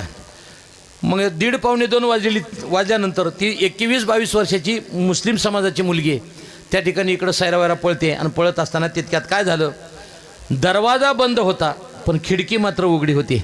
त्या मुलीनं बाहेरून पाहिलं आणि पाहिल्यानंतर त्या दरवाजाची कडी वाजवली. कडी वाजवल्यानंतर आतमध्ये 22 ते 25 वर्षाचा मुलगा, तरुण मुलगा त्या ठिकाणी हिंदूचा, त्यानं तो दरवाजा उघडला, त्या मुलीला आत घेतलं आणि घेतल्यानंतर सकाळी 7 वाजता ती मुलगी सुखरूप त्या घरातून बाहेर आली. आल्यानंतर त्या मुलीला प्रश्न विचारला मुस्लिम समाजाच्या, अगं हिंदू आणि मुस्लिम यांची दंगल होती आणि तू तर त्या ठिकाणी हिंदूच्या घरात गेलीस कशी. तिनं गोड उत्तर दिलं. ती म्हणली, मी बाहेर होते उभा, सगळं त्या ठिकाणी कुणी कापाकापी त्या ठिकाणी चालू होते, पण मी मात्र या ठिकाणची खिडकी उघडी पाहिली आणि पाहिल्यानंतर आतमध्ये डोकावून पाहिलं तर छत्रपती शिवाजी महाराजांचा फोटो मला समोर दिसला. आणि दिसल्यानंतर माझ्या लक्षात आलं की या घरात गेल्यानंतर मी मुस्लिम जरी असले तर माझ्यावर बलात्कार होणार नाही, तर माझं रक्षण करेल ह्या मुलगा, याच्याकरता मी त्या दरवाजाची कडी वाजवली. याचा अर्थ असा आहे, हातावर छत्रपती शिवाजी महाराजांचा नाव कोरण्यापेक्षा आणि त्या ठिकाणी आपण गळ्यात भगवा गमजा घेण्यापेक्षा फक्त एक गोष्ट लक्षात ठेवायची, महाराष्ट्रामध्ये किंवा या देशामध्ये असणारी प्रत्येक स्त्री जर त्या ठिकाणी माझी बहीण म्हणून जर तिचं रक्षण जर केलं तर महाराष्ट्रातले 80% बलात्कार कमी झाल्याशिवाय राहणार नाही. ही गोष्ट प्रत्येकानं त्या ठिकाणी सांभाळली पाहिजे. आणि माता भगिनीला सुद्धा आज छत्रपती शिवाजी महाराजांच्या जयंतीच्या दृष्टिकोनातून एकच त्या ठिकाणी विनंती करेल, आपण कपडे अंगावर कपडे घालत असताना अंग भरून कपडे घाला, जेणेकरून अंग पूर्ण झाकलं जाईल या दृष्टिकोनातून त्या ठिकाणी कपडे घालायचे. मला महाराज 2 स्त्री आहेत ना, त्या 2 स्त्रियाचा आदर मला त्या ठिकाणी या देशात वाटतो. एक महामहिम राष्ट्रपती, माझ्या राष्ट्रपती प्रतिभाताई पाटील, पूर्ण अंग भरून असणारे कपडे, डोक्यावरचा पदर कधी खाली आला नाही. आणि दुसरी एक स्त्री आहे, तिचं नाव सिंधुताई सपकाळ, तिला माई म्हणायची. त्या माईच्या डोक्यावरचा पदर परराज्यामध्ये परदेशामध्ये माई गेली, पण माईनं कधी डोक्यावरचा पदर खाली येऊ दिला नाही. फक्त एक गोष्ट लक्षात ठेवा, सिंधुताईला विचारलं, माई महाराष्ट्रातले बलात्कार कधी कमी होतील? माझ्या माईनं सांगितलं, जोपर्यंत या महाराष्ट्रातल्या स्त्रिया तोकडे कपडे घालायचं बंद करणार नाहीत तोपर्यंत या महाराष्ट्रामध्ये बलात्कार होणार. अंग भरून ज्यावेळेला माझी स्त्री कपडे घालील त्यावेळेला महाराष्ट्रात ते जवळजवळ 80% 90% त्या ठिकाणी बलात्कार कमी होतील. माफी मागून बोलतो, बीज जर पेरताना उघडं जर ठेवलं तर ते पाखरं खाऊन गेल्याशिवाय, बोला जरा मोठ्यानं, पेरताना जर बीज उघडं ठेवलं तर ते पाखरं खाऊन गेल्याशिवाय राहत नाही, पण बीज जर व्यवस्थित झाकलं तर काही कालावधीनंतर चांगलं उगवल्याशिवाय राहत नाही. तसं माझ्या आई बहिणीनं जर त्या ठिकाणी अंग झाकलं तर माझ्या आई बहिणीचं सौंदर्य वाढल्याशिवाय राहत नाही. हे असणारी वारकरी संप्रदायाची ही परंपरा आहे. म्हणून आज छत्रपती शिवाजी महाराजांकडून काय घ्यायचं? प्रत्येक असणाऱ्या स्त्रीचं रक्षण करण्याचं काम प्रत्येकाचं आपलं आहे. आपल्या समोर जर एखाद्या स्त्रीवर जर बलात्कार होत असेल, त्याच्यावर जर पाठीमागे आम्ही ज्यावेळेला हैदराबादला निघालो आणि जात असताना माझी पत्नी, आम्ही दोघे तिघेजण निघालो. एक तरुण मुलगी सोलापूरहून हैदराबादकडे निघाली होती आणि काही मुलं त्या ठिकाणी टिंगल करू लागली तिचे. माझ्या लक्षात आलं मुलगी एकटी आहे आणि तिची टिंगल करायला 2-3 तरुण मुलं त्या ठिकाणी जवळ आले. मी माझ्या पत्नीला सांगितलं, माझ्या जवळची उठ आणि त्या मुलीबरोबर गप्पा मारायला चालू कर. गप्पा मारायला चालू कर म्हटल्यानंतर मुलांच्या लक्षात आलं बहुतेक ही तिच्या जवळची कोणीतरी आहे. एक लक्षात घ्या, पाप करणारा जेवढा पापी आहे तेवढं पापाला अनुमोदन देणारा तेवढा पापी आहे. भीष्माचार्याने पाप केलं नव्हतं, पण दुःशासनानं ज्यावेळेला द्रौपदीच्या वस्त्राला हात घातला त्यावेळेला त्याला प्रतिकार केला नाही, त्याच्यामुळे त्याचा भोगावं लागलं की नाही, हे गोष्ट लक्षात ठेवा. आज माझे सहकारी आमचे हरिभक्तीपरायण दत्ता महाराज असतील, ही सर्व माझे सहकारी गुरुबंधू मंडळी या ठिकाणी आज आपण जास्तीत जास्त संख्येनं आपण या ठिकाणी आलात. मी देवाला फक्त एक प्रार्थना करेल, दत्ता महाराज तुमचं कार्य हे निष्काम कार्य आहे आणि तुम्हाला सर्वांना विनंती आहे, इथं तन मन धनानं आपण सर्वांना त्या ठिकाणी योगदान द्यायचं. पंगत घालणाराला जेवढं पुण्य आहे, स्वयंपाक करणारा तेवढंच पुण्य आहे, तिथं वाढणाराला तेवढंच पुण्य आहे, सतरंजा उचलणाराला तेवढंच पुण्य आहे, इथं मंडप झाडणाराला तेवढंच पुण्य आहे, भजन करणाराला तेवढंच पुण्य आहे. महत्त्वाची गोष्ट हे सर्व आपल्याला त्या ठिकाणी घडते. यावं चंद्र दिवा करो की तुम्ही हे जे कार्य करता त्या कार्यात आपण सर्वांना योगदान त्या ठिकाणी द्यावं, ही भावना मी त्या ठिकाणी प्रगट करतो. उत्तरोत्तर आमच्या दत्ता महाराजाची अशीच भविष्यकाळामध्ये त्या ठिकाणी प्रगती होत राहावी. कारण का इथं जे आणलेले एक महात्मे असे आहेत, एक आचनी म्हणून व्यापारी आमचे श्रीराम महाराज, भगवान महाराज, ही आधी करून जे महात्मे आहेत ना, ह्या महात्म्याचा 100% आशीर्वाद तुमच्या पाठीशी त्या ठिकाणी कायम राहील. आणि आमच्याकडून जे योगदान देता येईल ते योगदान कायम त्या ठिकाणी मी देण्याचा त्या ठिकाणी प्रयत्न करेल. का पाणी वाहत असताना आमच्या कोपऱ्याला मांजरा नदीचं पाणी येते, पण अगोदर तुमच्याकडे येते, नंतर आमच्याकडे येते. याचा करता अगोदर तुमच्याकडे येते, नंतर आमच्याकडे येते. पण हा जो असणारा आशीर्वाद, मोठमोठ्या महात्म्याचा आशीर्वाद तुमच्या पाठीशी त्या ठिकाणी कायम राहील. जे जे आम्हाला योगदान देता येईल अरुण महाराज, ते योगदान देण्याचं काम आम्ही त्या ठिकाणी करू. यावं चंद्र दिवा करू. फक्त घोले बुवांना एक मागणी मागेल, वैकुंठवासी गुरु विठ्ठल बाबा घोले, मी बुवांना म्हणतो, बुवा सकाळी उठल्यानंतर तुमची प्रतिमा पाहतो, त्याची पूजा करतो, दर्शन घेतो आणि संध्याकाळी झोपताना एकदा तुमचे दर्शन घेतो, मी संध्याकाळी झोपतो. फक्त बुवाला एकच मागत असतो, बुवा अंगावर पांढरी वस्त्र घातलेत, फक्त पांढऱ्या वस्त्राला शेवटपर्यंत काळा डाग पडू देऊ नका, ही त्यांना त्या ठिकाणी मागणी मागायची. आपल्या कीर्तनाची सांगता करत असताना ज्ञानोबराचं जसं भजन केलं, ज्याला ज्ञान प्राप्त करून घ्यायचे त्यानं आळंदीला ज्ञानोबराकडे जायचं. ज्ञानदेव म्हणतात, ज्ञानदेव देतो, वासुदेवची होतो अखंड वदनी वदितो. ज्ञान प्राप्त करण्याकरता आळंदीला जायचं.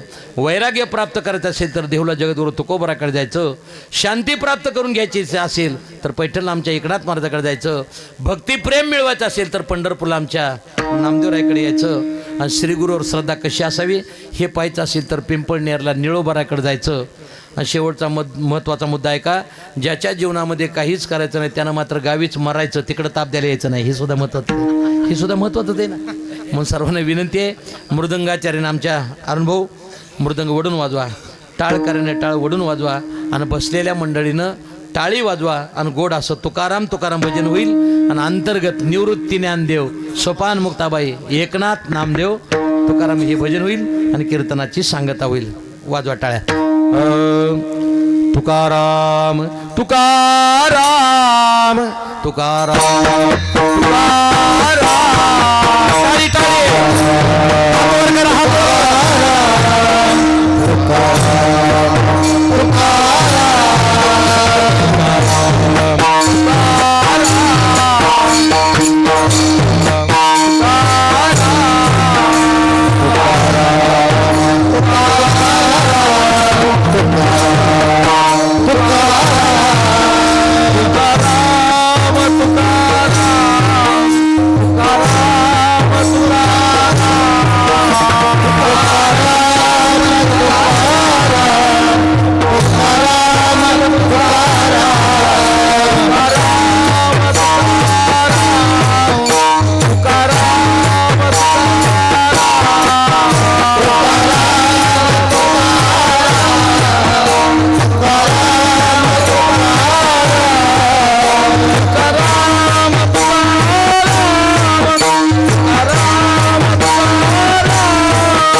श्री हरिभक्तीपरायण आदरणीय आपल्या परिसराचं गान वैभव आदरणीय धनंजय महाराज सांजेकर आणि श्री हरिभक्तीपरायण आदरणीय कापसे गुरुजी.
सोडले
कर्मापासून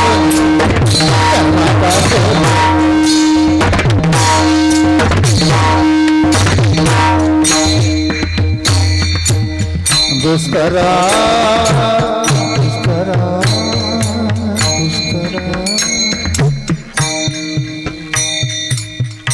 कर्मा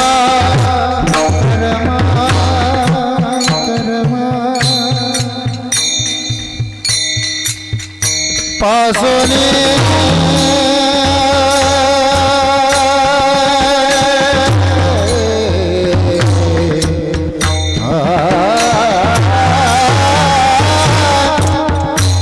दुष्करा कर्मा पासोनी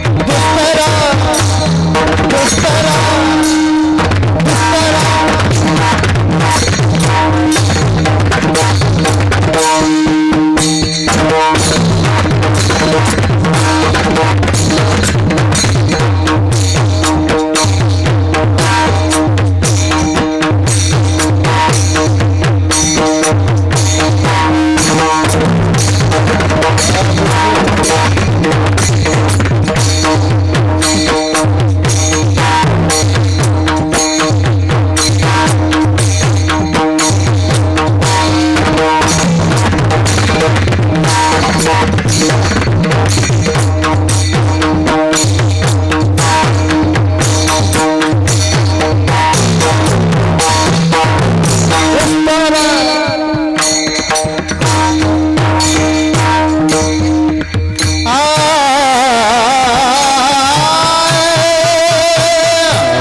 झालेली सेवा ज्ञानोबराय जगद्गुरु तुकोबराय या ठिकाणचं ग्रामदैवत त्या ग्रामदैवताच्या चरणी अर्पण करतो.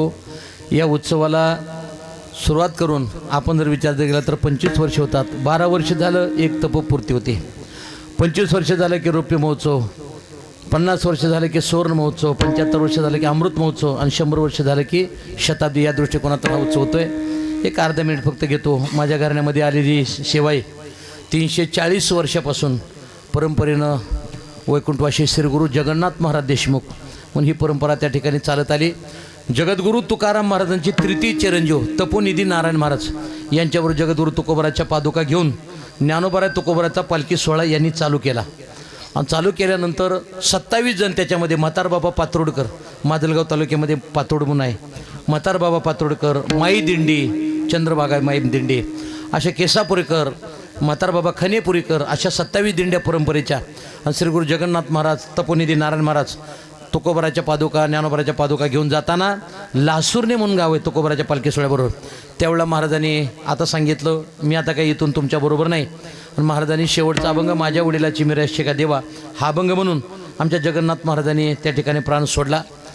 आमचं गाव मूळ कोपरा, पण जगन्नाथ महाराजांनी त्यावेळेला कमीत कमी 350 वर्षापूर्वी महाराजांनी कोपरा या गावावर तुळशीपत्र ठेवलं. महाराज पुन्हा कोपऱ्याला कधी आले नाहीत आणि त्या जगन्नाथ महाराजाचं जे झालं तेच माझं झालं.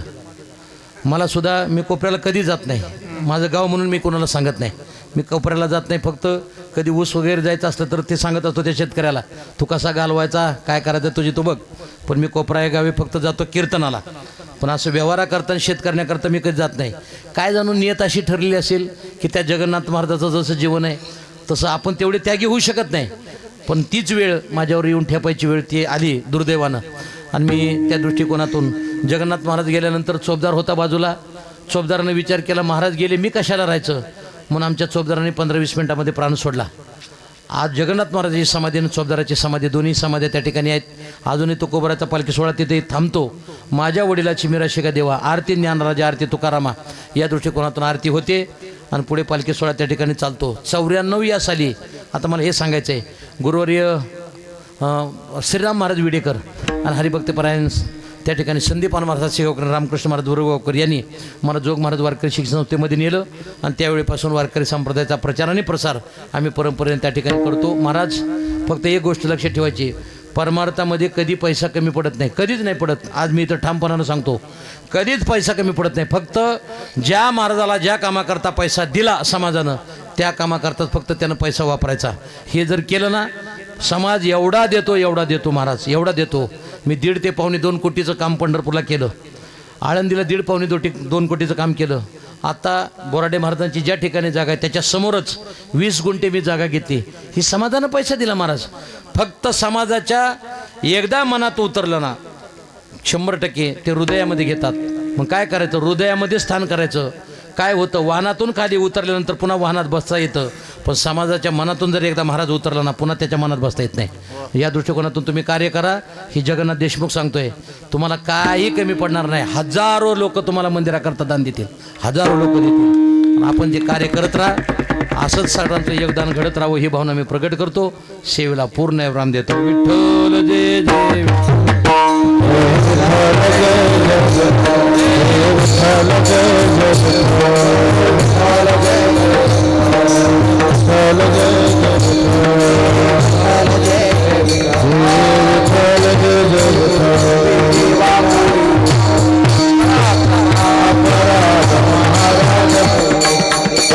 नाही उच्चारला